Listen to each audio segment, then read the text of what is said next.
let's talk first about the acoustic age, although I've already spoken about it, but let's see what he says.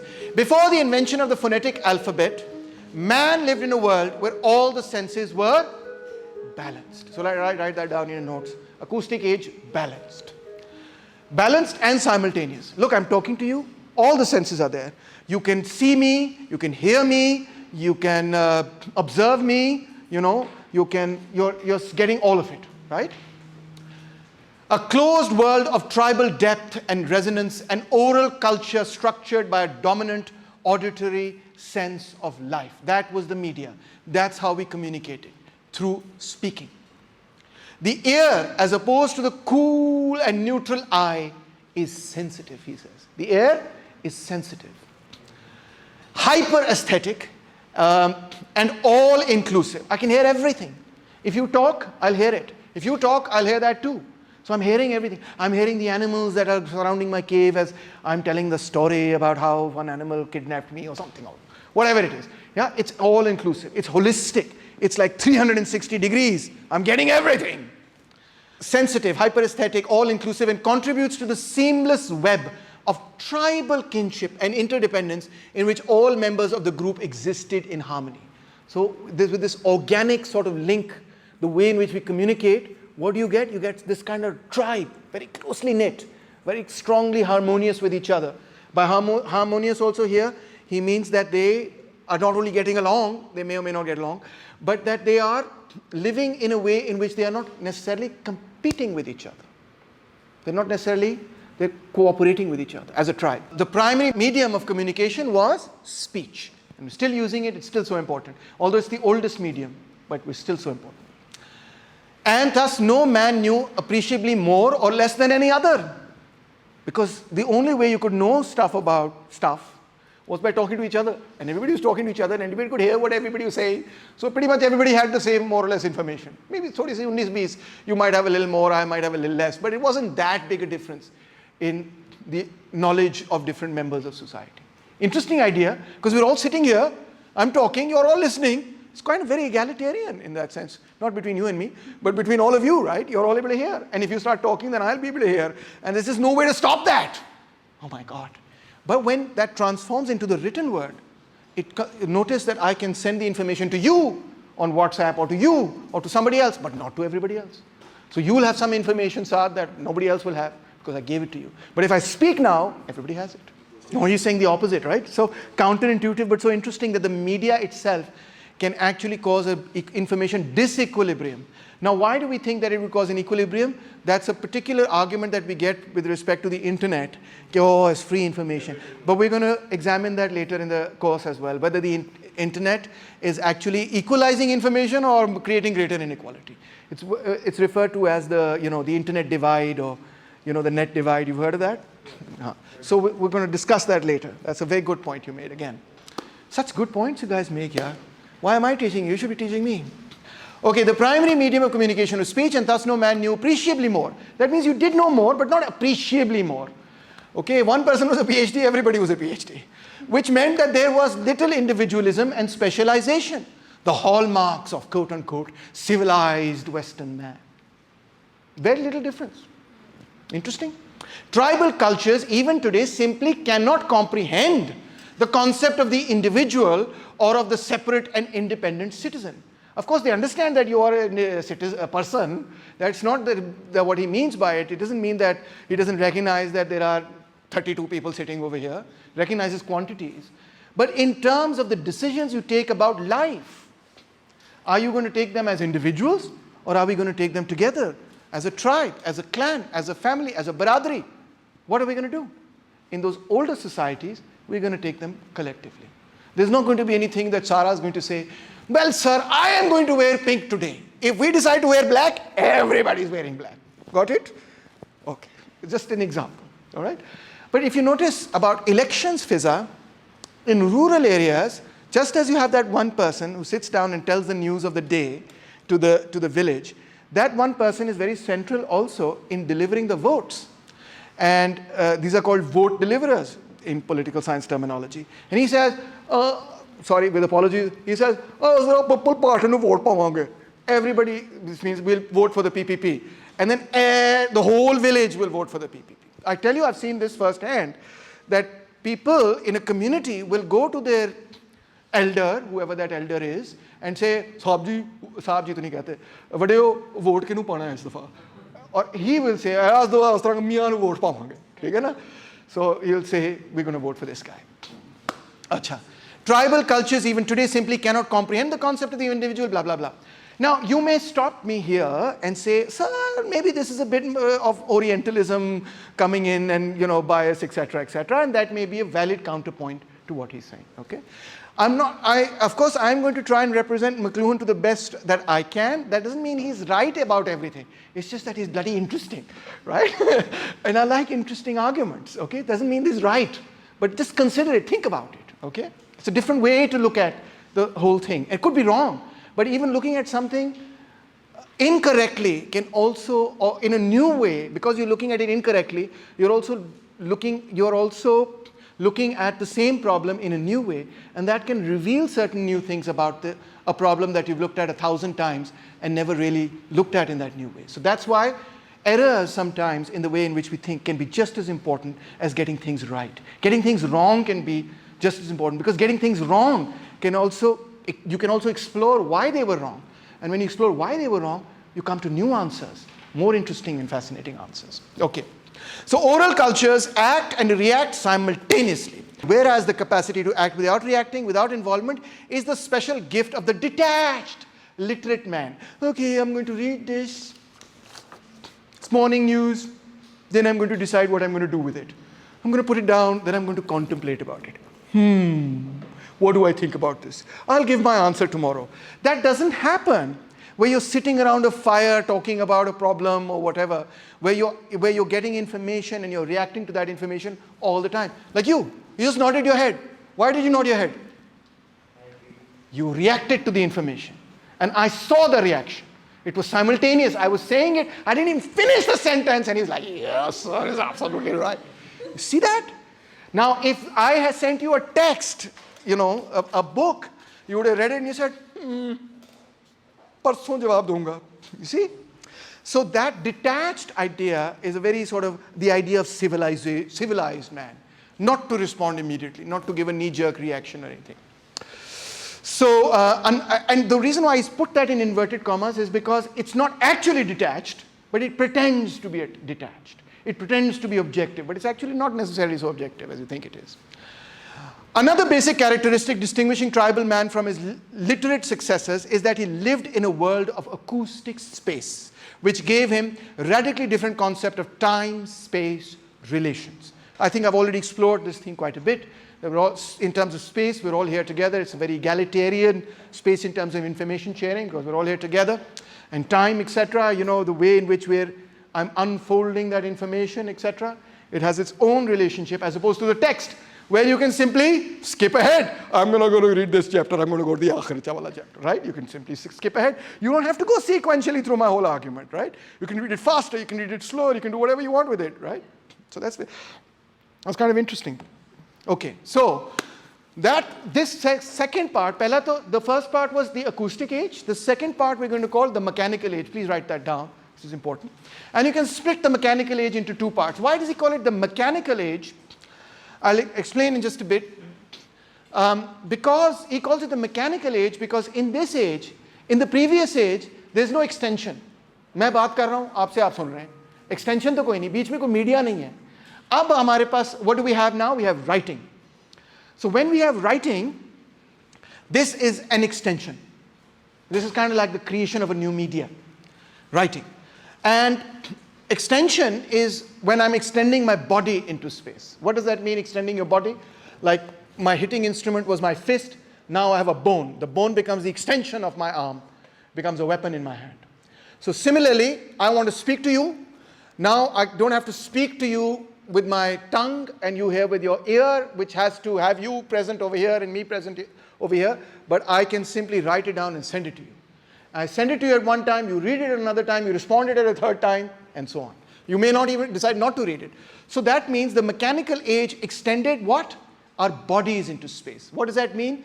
Just like the wheel is an extension of the foot, clothing is an extension of the skin. If I get cold, I'll wear more clothes, etc. Right? I'll get thicker skin. to protect myself. The phonetic alphabet is the extension of the I. Read with the I. So I extend the I, you extend the I, and you make it into an alphabet, and that's how you read it. How amazing. How interesting. What an interesting idea. Okay. From that we get the next age, that is also within the mechanical age, called the age of print. He says print created individualism and nationalism in the 16th century. Print technology has homogenized man. What does this mean by homogenized man? Now the same printed thing, we're going to print 1 million copies of it. 1 million people are going to read that book. It's the same idea spread to a lot of people. That's homogenizing ideas. So print homogenized ideas. Creating mass militarism, mass mind and mass uniformity. Print gave man private habits of individualism and a public role of absolute conformity. One of the best books to read on this is Benedict Anderson, Imagined Communities, where he talks about the invention of the printing press and how that resulted in concepts of nationalism and individualism, which he calls, when he talks about nationalism, he calls that imagined communities. You imagine that you are a community or a nation, even though you never met anybody in that nation. You don't even know anybody, most of the people of that nation. The vast majority you don't. But you're like, I'm Pakistani, hence I'm going to support Qasim Latif, what is his name? Naseem Shah, whatever. So you get the point? You never met those cricketers, you don't know them from Adam, they may be really horrible people, but you identify with them as a Pakistani because they're wearing green. All modern political parties are very good examples of exactly that. So that's the age of print. Print plays a very important role, of course, in the Reformation and later in the Enlightenment and forwards. And of course, you've heard the story of how the Ottoman Empire said, oh, we're not going to do any printing because this is dirty stuff. We will write with our hand, which is and was absolutely beautiful, but could not be reproduced in the same quantity. There can be different ideas about that. But like, for example, if we do a Chomskyan analysis, then we look at the content of what is being printed. And the content of what was being printed, if you're printing things like John Locke and Jacques Rousseau and other liberal writers, what are they talking about? Individual liberty. Right? All of liberalism is about individual liberty. It's the fundamental basis, building block of all of liberalism. So there's the content, but he's not talking in terms of content. He's talking in a different sense. Again, he's not looking at what is being said, but the impact of how it is being consumed. So what he means by individualism is that now you become a schizophrenic. You have two personalities. One personality is for the public, which is whatever is published, etc., and is the dominant narrative. You say, I am for England, or whatever. Make America great again, or whatever. And then you have the private. I don't really care much about politics, especially about Trump. But I'm supposed to say that in the public. Like, see, for example, Pakistan, we have so much of that. Like, you're supposed to be all religious and everything, and when you go outside, you're supposed to be very religious. But then when you're private life, we all know what's going on, right? Isn't that the case? मैं कुछ झूठ बोल लिया? मैं को कुफर को लिया? नहीं. We all know that's the case, right? And we get so happy and excited when we discover that about somebody like, oh my God, Rana Sanaullah was being so X, Y, and Z in public. And what did I discover about his daughter? She likes to dance. And we think, oh my God, now I've got him, Actually, it's like that everywhere. Everywhere. But we think but you see the split, the schizophrenia? One more important thing, Amna, before I take your question and take your reverse comment, one very interesting thing is, do you know that some of the big Islamic movements in South Asia basically took off when the printing press came to India? You knew that? The Deobandi, Barelvi, wo divide and Shia Sunni and Ahmadi and Flan and Kana, all of this, all of it almost, although it refers to an older history, but all of it almost really develops in the 19th century with the press, with the print, the ability to print. And now I say is gone to the next level with engineer Mirza, Ali Mirza taking it all the way to the internet. It's gone to the next level. So we have the age of writing, you've understood that. And then you have the age of print, and I think you more or less understood that as well. Nothing extraordinarily different. But as I was saying, the idea of individualism develops by having an individual opinion which is different from having the public opinion that you're supposed to hold and that you do hold in the public. So it's in that very real sense that he's saying, given the development of the mass media, now the distinction between an individual opinion and a public opinion comes into being. For example, many times politicians will say, oh, that was my individual opinion, it's not the party's opinion, right? You see the public-private distinction, and that emerges from the idea that there is a collective opinion that we must all uphold. Pakistani nationalism, Islam is the best, whatever else we have in that sphere. Nobody can beat us in cricket. We have never been defeated in cricket and never will be. What else is it that we really hold dear to ourselves? Anyone else? Huh? Religion ho gaya, nationalism bhi ho gaya. Imran Khan. Rivalry with India. Sorry? Kashmir. Yes, Kashmir is very good. Cricket is a religion. Yeah, it's like a religion in this country, right? I don't mean to be blasphemous here, just as metaphor. Okay, so to continue now, so that's the sense in which he means it. Now, coming to the next thing, the electric age. What happens here? The electric light, he says, is pure information. It is a medium without a message, as it were, unless it is used to spell out some verbal ad or name. Where it is not used to spell out something, what is it? He says, just pure information. This fact, characteristic of all media, means that the content of any medium is always another medium. Now that sounds really counterintuitive, again, but that's what he's trying to say is that the content ko chodo, the way in which something is delivered, is itself very, very important. What is the content of your speech? It is necessary to ask. It is an actual process of thought, which is itself non-verbal. An abstract painting represents direct manipulation of creative thought process as they might appear in computer designs. What we are considering here, however, are the psychic and social consequences of the designs or patterns as they amplify or accelerate existing processes. For the message of any medium or technology is the change of scale or pace or pattern that it introduces into human affairs. So electricity introduces a change of what? Let's write this down. Pace, pattern, and scale. Write that down in your notes. Very important. The whole pace, pattern, and scale of the way in which information is shared is completely revolutionized and transformed. The railway did not introduce movement or transportation or wheel or road into human society, but it accelerated and enlarged the scale of previous human functions. He gives the example of the railways because the railways is often considered as the archetype of the Industrial Revolution. The transformation of agricultural society into industrial society is James Watt coming up with a steam engine that then becomes the steam railway engine, etc., and that changes the way we transport things and we communicate with each other and so on. That's why he's giving you this example. So creating totally new kinds of cities and new kinds of work or leisure. That is, the railways did that. This happened whether the railway functioned in a tropical or northern environment and is quite independent of the freight or content of the railway medium. So it doesn't matter what is being carried on the rail, whether you're carrying tanks or you're carrying newspapers or you're carrying goods or you're carrying people. I'm not concerned about that. The fact that you have a railway which can do all of those things or any of those things is the relevant part. That's the important bit. I don't care what the railway is carrying, just like I don't care what a newspaper is carrying. The fact that your country has a national newspaper is a milestone in and of itself. The fact that your country has a national TV channel is an important step forward in the process of industrialization itself. The fact that you have 80 million people connected to the internet in Pakistan through their phones, etc., is an advance in the way in which people are talking and communicating to each other. Doesn't even matter, Sarah, that they're actually just using most of that to share themselves dancing on TikTok.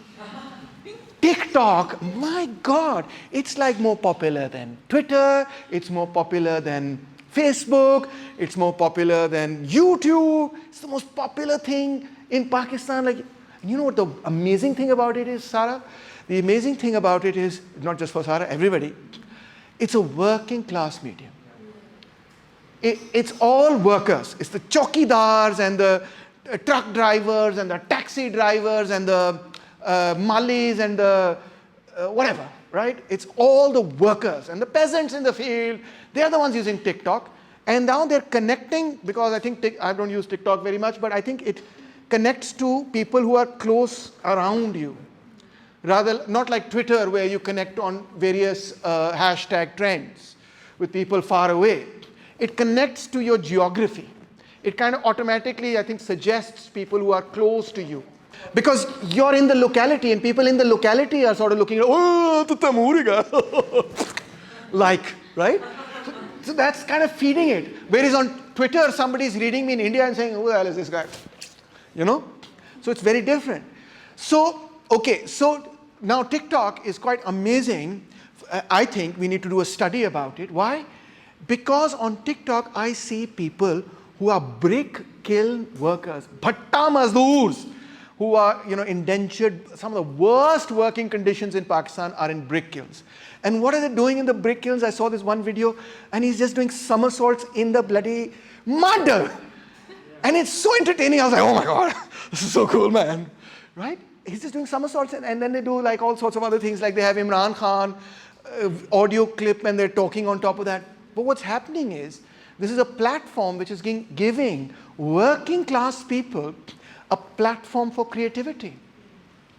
It's creating working class art, which may have always existed, but then we never, in faraway areas from that locality, had access to it. So maybe they did it for their children and they did it for their parents to make them laugh.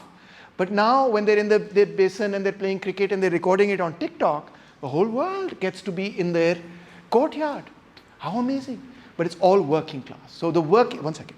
So like, for example, there's a very good book called The Making of the English Working Class by E.P. Thompson. He talks about how the workers would gather together at pubs, etc. Probably the same in Germany, right? And that the pubs then become the place where information is shared between workers and becomes the basis of the new trade union and labor movement that emerges, in England, he talks about, but all over Europe it emerges. So that's the kind of locality. Now what's happening here in Pakistan is the pub, we don't have a pub because we're not allowed to consume alcohol. We don't have a pub, but TikTok is the pub of the Pakistani working class. Oh my God. And not only that, it's a pub where everybody gets on the stage and does open mic night, performs. Isn't that phenomenal? And we're not studying it because we're just like, it's just TikTok, who cares? But it needs to be looked at. I mean, if you're a Taliban and you're sitting in the middle of you're sitting with your gun in the middle of a cave because you're fighting somebody or the other, the least you can do is bloody TikTok, yeah. So much fun, right? And also, of course, TikTok is, very, very raunchy and all of that. And there's lots of people who want to be big stars and be celebrated for this. It's humorous, it's raunchy, it's artistic, it's all kinds of things. I mean, I'm not saying all of it is good. What I am saying is what McLuhan is saying. It doesn't matter what it is that they're sharing on it. What matters is that they're talking to each other. They're communicating in a way in which historically working class people in Pakistan have never communicated before. If there is a social revolution tomorrow from the working class, let me tell you, it's not going to come from Twitter, it's not going to come from Facebook, it's going to come from TikTok. Write that down, stamp it with a date, Taimur Rahman, tak, and see if it's true 20 years later. All right, to continue. What is the electric age, first of all? If the acoustic age was just us talking organically, and if the age of writing and the age of print was the extension of the body, he says the electric age is the extension of the central nervous system. Somebody said, I think you said that, and here it is. So what does that mean? The electric media are the telegraph, radio, films, telephone, computer, and television, all of which have not only extended a single sense of or function, as the old mechanical media did. So the old mechanical media extended one kind of function, radio, air, and talking, etc., print, eye, etc. This is doing something different, right? Like the wheel as an extension of the foot, clothing as an extension of the skin, the phonetic alphabet as the extension of the eye, but have enhanced and externalized our entire central nervous system, thus transforming all aspects of our social, psychic existence. It's almost like the person itself has appeared in front of you. Just like the acoustic age, the person now is there on TikTok or whatever. The use of the electronic media constitutes a break boundary between fragmented Gutenberg man and integral man, just as phonetic literacy was a break boundary between oral tribal man and visual man. In fact, today we can look back at 3,000 years of differing degrees of visualization, atomization, and mechanization, and at last recognize the mechanical age as the interlude between the two great organic eras of our culture. So two great organic eras are what? The acoustic age and the electrical age. And what happened in the middle? The mechanical age. Okay? Simple. The age of print, which held sway from approximately 1500 to 1900, had its obituary tapped out by the telegraph, the first of the new electric media, and further obsequies were registered by the perception of curved space and non-Euclidean mathematics in the early years of the century, which revived tribal man's discontinuous time-space concepts, and which even Spengler dimly perceived as the death knell of Western literate values. So, the Western literate values that emerged with the print media are being wiped out now by this new media, the electric media. The development of telephone, radio, film, television, and the computer have driven further nails into the coffin. Today, television is the most significant of the electric media because it permeates nearly every home in the country, extending the central nervous system of every viewer as it works over and molds the entire sensorium with the ultimate message. It is television that is primarily responsible for ending the visual supremacy that characterized all mechanical technology, although each of the other electric media have played contributing roles. So television is the ultimate electric media. Destroyed everything else. Telegraph started it, television completed the revolution, and of course the internet is going to go in the future. So here we go, electrical age, central nervous system, extension of that. Today, after more than a century of electric technology, we have extended our central nervous system itself in a global embrace, abolishing both space and time as far as our planet is concerned. TV. And this is a long time back that he was writing this. Before the internet that he said it. With the internet, it's even more true now than it was with TV. The stepping up of speed from the mechanical to the instant electric form reverses explosion to implosion. Explosion was, I'm going to publish lots and lots and lots of newspapers, it's going to go outwards. Implosion is all the world is going to come into my little lounge, into my TV and into my mind. In our present electric age, the imploding or contracting energies of our world now clash with the old expansionist and traditional patterns of organization. So mechanical was explosive, electrical is implosive, coming into you. And that's what's creating a global village, or as I like to call it, the global pillage. Like primitive, we now live in a global village, like primitives, we now live in a global village of our own making, a simultaneous happening. It doesn't necessarily mean harmony and peace and quiet, but it does mean huge involvement in everybody else's affairs. I want to know what you're up to. As electronically contracted, the globe is no more than a village. Electric speed in bringing all social and political functions together in a sudden implosion has heightened human awareness of responsibility to an intense degree. He could be talking about social media. You could hit me with a feather, and that's what it would feel like. Doesn't it feel like he's talking about social media? He's talking about your generation more than he's talking about my generation. Television images are projected at you. Boom! Look at that television.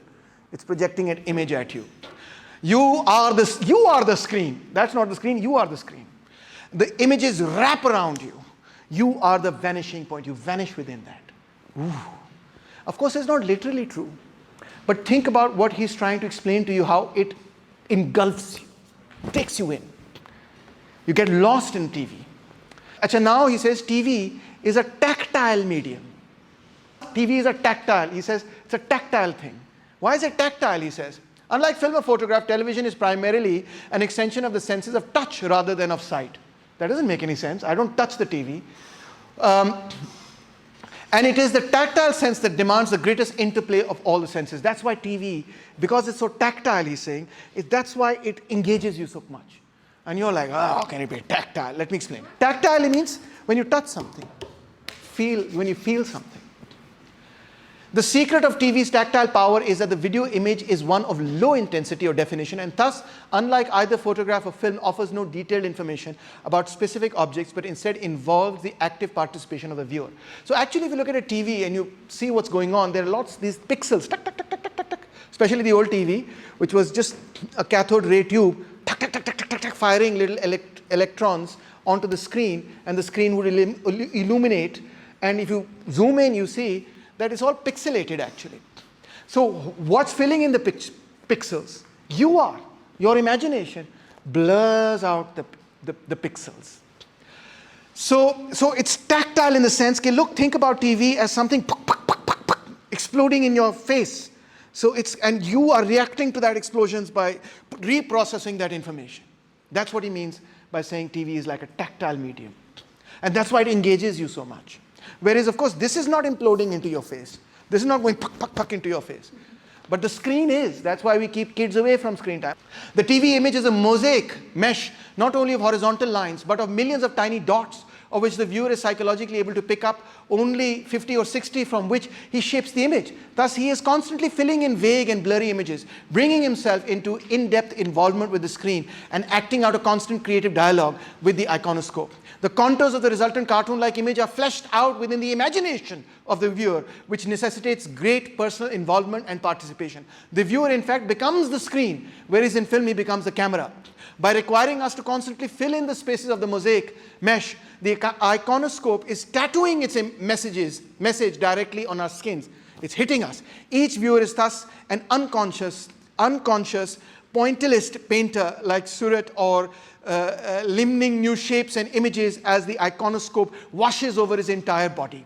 Since the point of focus for a TV set is the viewer, television is orientalizing us by causing us all to begin to look within ourselves. The essence of TV viewing is, in short, intense participation and low definition, what I call cool experience, as opposed to an essentially hot or high definition, low participation medium like radio. In other words, it's forcing you to be active rather than to be passive, because it's so tactile. Interesting? It doesn't sound right, but just think about it. It sounds wrong, but hold your thought. Okay, TV and all the electric media are unraveling, therefore, the entire fabric of society. Thank God for that short slide. Hot and cool media. So what is a hot media and what is a cool media? Cool media is when there's very little information given to you, like a cartoon. Hot media is when there's a flood of information given to you. Nothing is left to your imagination. Cool media is when things are left to your imagination to fill in. So he says the hot medium excludes and cool medium includes. Because it includes because it forces you to go into the picture. Hot media are low in participation or completion by the audience, and cool media are high in participation. So in cool media, you have to complete the image. You have to complete the picture. In hot media, it's all there. You don't have to be imaginative at any level. A hot medium is one that extends a single sense with high definition. High definition means a complete filling in of data by the medium without intense audience participation. A photograph, for example, is high definition or hot, whereas a cartoon is low definition or cool, because the rough outline drawing provides very little visual data and requires the viewer to fill in or complete the image himself. The telephone, which gives the ear relatively little data, is thus cool, as in speech, both demand considerable filling in by the listener. On the other hand, radio is a hot medium because it sharply and intensely provides great amounts of high-definition auditory information that leaves little or nothing to be filled in by the audience. A lecture, by the same token, is hot, but a seminar is cool. A book is hot, but a conversation or a bull session is cool. The less information you give, the cooler the medium. Okay? Learning requires a cool medium. Learning is cool. What do we mean by learning is cool? Not just that learning is good and that you should learn, it's a cool thing to do. But what we mean is that intensity or high definition engenders specialism and fragmentation in living as an entertainment, which explains why any intense experience must be forgotten, censored, and reduced to a very cool state before it can be learned or assimilated. If you have a very hot experience, a very rich experience, you're bombarded with stimulation, you can't process it. You have to say, oh my, I'm overstimulated, it's just too much, I'm absorbing. Haven't you heard that expression? I'm absorbing. It's too much information, I need time to process it. What do we mean when we say we need time to process it? It means we need to cool the information. It's too much information. It makes all the difference whether a hot medium is used in a hot or cool culture. So you can have cultures that are hot or cool.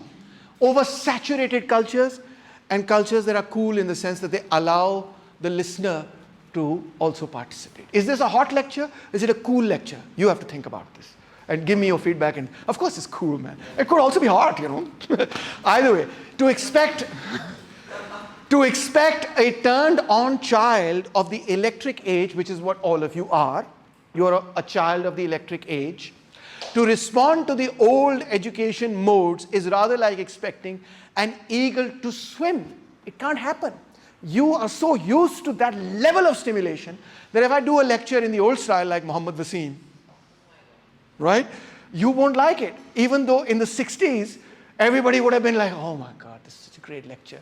Because the way in which we absorb information has changed. Just like Sana was saying and Amna was saying, the way in which we process information. We can't sit through, if somebody sits on a lecture and says, Assalamu alaikum, my name is Taimur Rahman, I'll be like, okay, I'm walking out. He's just too slow. Do you know why I talk so fast? Because you people listen faster. I don't like talking fast because I know you are children of the electric age. Information. In fact, when I move my videos, I deliberately talk faster than I even talk in my lectures. Because I'm like, man, they're going to get bored. I need to hit them. In 40 minutes, I got to hit them with so much information that they'll be like, all right, that was good, man. The TV child craves in-depth involvement, not linear detachment and uniform sequential patterns. That's why you can't listen to the old lectures anymore. Agar 1950s say I give you a lecture to listen to, you're like, oh my God, sir. Or a movie. Hollywood 1950s or 60s or Pakistani. If I give you Satyajit Ray to watch, you're going to cry. All the oldies will be like, oh my God, Satyajit Ray, oh, what a director, what a film, what a movie. And you're going to watch it and you're going to be like, oh my God, kill me, shoot me already, it's so boring. Aisa hi hai na? Because like, he will take 15 minutes just to show Appu, who's the character, the little boy, watch the train go by. And after that, you will shoot yourself, right? But at that time, that was the speed of filmmaking. In fact, European cinema can be very different, for example, from American cinema. American cinema is like, it's so fast, it's so rapid, it's like, what's that boxer's name? Mike Tyson. Right? The European cinema is like, all right, I'm going to walk into the room and I'm going to make myself a cup of coffee. And that's telling you what kind of a person I am by the fact that I like to make myself a cup of coffee. And how I make that coffee and so on. And you're supposed to get so much information from that.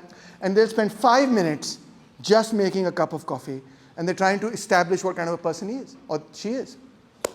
So it's very different, right? Sorry? Jane Austen is a good example. Tom Hardy is a good example. Jane Austen is a good example. They're all good examples. Okay, so affluence creates poverty. What he means is not in the Marxist sense, which is also true. Poverty also creates affluence, by the way, but that's a separate thing. What he means is that when it's too rich, when it's too hot, the medium, you can't detach yourself and learn from it. You can't see it. It's too much. It's information overload. Faced with this kind of information overload, what we have no alternative but pattern recognition. We can't focus on everything that's being said and delivered to you. The Hollywood movie is so fast, Marvel comics is so fast, Marvel movies are so fast. You can't focus on it. You have to watch it 10 times. And then they're like, oh, we had a little, what do they call it, nugget or something? Easter egg or whatever. They had a little Easter egg in there. You didn't even notice. The Thor's hammer had changed color or some crap like that. Right? I mean, why would I notice? But the point is they've got it's too much information. So what happens when you have too much information? Boom, you just go, oh, it's too much. I can't deal with it. I'll just go with the overall pattern. Overall pattern. Good guys, bad guys fighting. That's it. No nuance can be therefore explored in that situation, right? And this explains Twitter and what happens to me all the time, which is there are many people for whom thinking necessarily means identifying with existing trends. And they know what the existing trends are, but this is my favorite quote. People hope that if they scream loudly enough about values, then others will mistake them for serious, sensitive souls who have higher and nobler perceptions than ordinary people. The louder you scream, the more noble you're supposed to be. Otherwise, why would they be screaming? Moral bitterness is a basic technique for endowing the idiot with dignity. Oh my God, I'm going to put that on Twitter and I'm going to watch as it explodes against me. But There's some truth. Again, it's exaggerated, but there is some truth in it as well. It's what we call performative activism.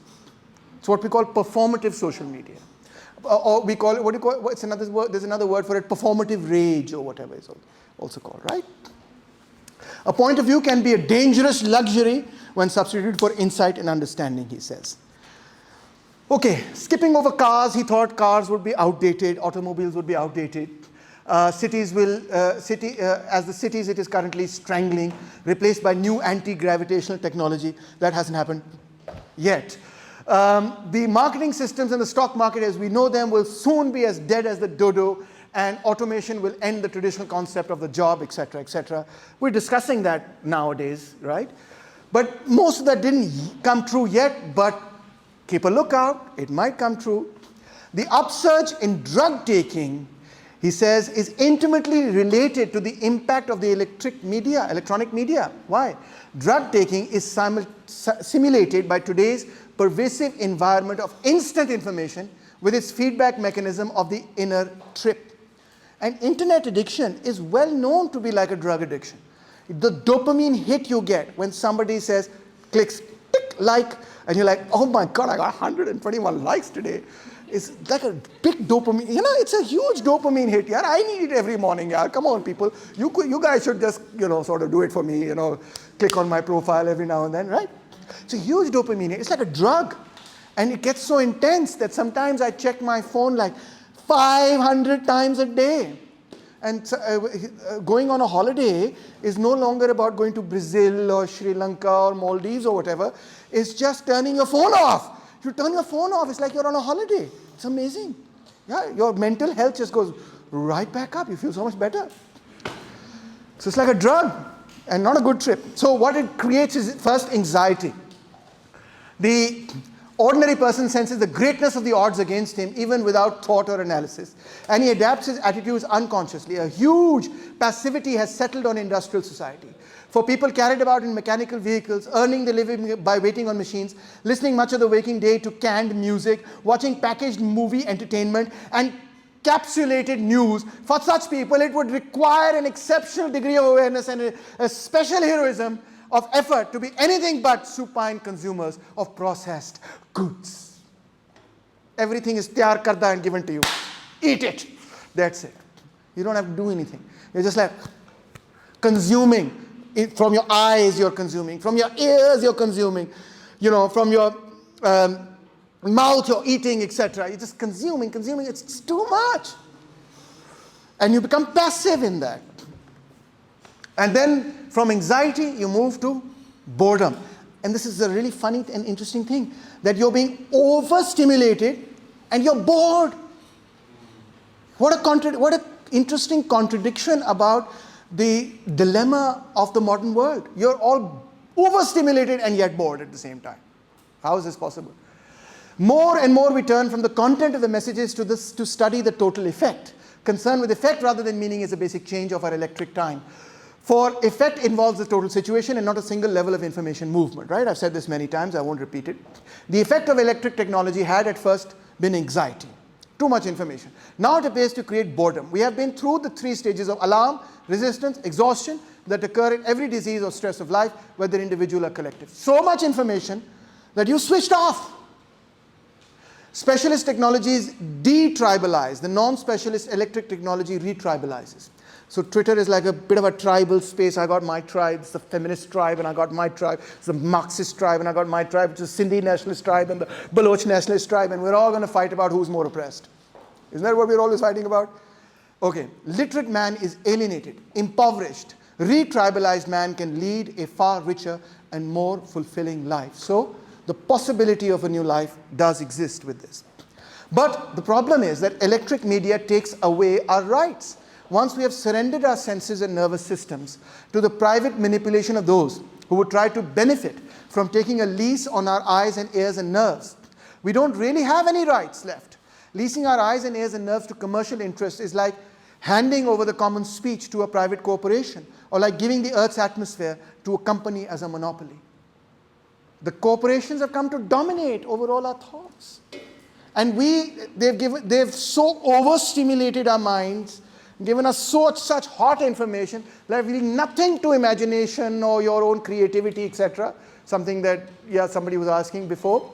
Okay, it's induced in us a kind of passivity and boredom about the whole thing. All we become is like consumers of that information, and it's making us feel alienated, anxious, angry, depressed, and unhappy. News ka kya hai doesn't represent reality. For us now, it is reality. So what does that mean? He says, I wouldn't have seen it if I hadn't believed it. So you believe a news first and then you go and read it, right? What does that mean? It means that we're kind of like robots when uncritically involved with our technologies. We are not creating, we are being fed. And this is the big secret that doesn't even need to be protected. Small secrets are being protected, like what did Obama do when he was in office, and what did Trump do, and so on. Those are protected.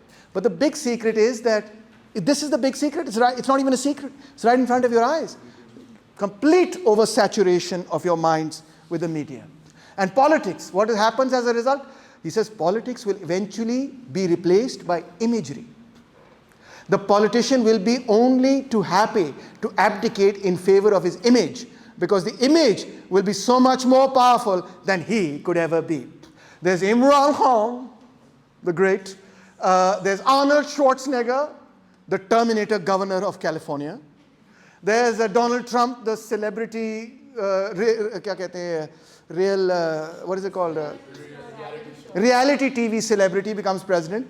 Oh, there's Ronald Reagan. Yes. Law and order, which is what he wanted to do when he got into power as well. I'm about law and order. He was a Hollywood actor. Did you know? Yeah. He was a Hollywood actor before he became President of the United States of America. Imagine Shan, kya naam uska? Shan, the big Shan. Pakistan ki Shan. Shan Shahid, thank you. Shan Shahid becomes next Prime Minister of Pakistan. If he gets his air lighting right, that is. And then we have, of course, Kennedy, the TV president, the first TV president. And they loved him. Amitabh Bachchan also went into politics. They loved Kennedy because he thought he was good looking. What? Obviously, things have changed since then. And India, oh my God, you should look at India. South India is full of politicians who have transitioned from Tollywood into Bollywood. Well, okay. It's the same. It's all acting. But okay, so that's what's happening. Last slide. The day of political democracy as we knew it today is muk gayi, khatam ho gayi. Thanks to the way in which we are now producing and consuming information. Kaisa tha? Mazedar? All right, thank you, Mr. McLuhan. बड़ी आंखें खोली हमारी. Over stimulate तो नहीं कर दिया?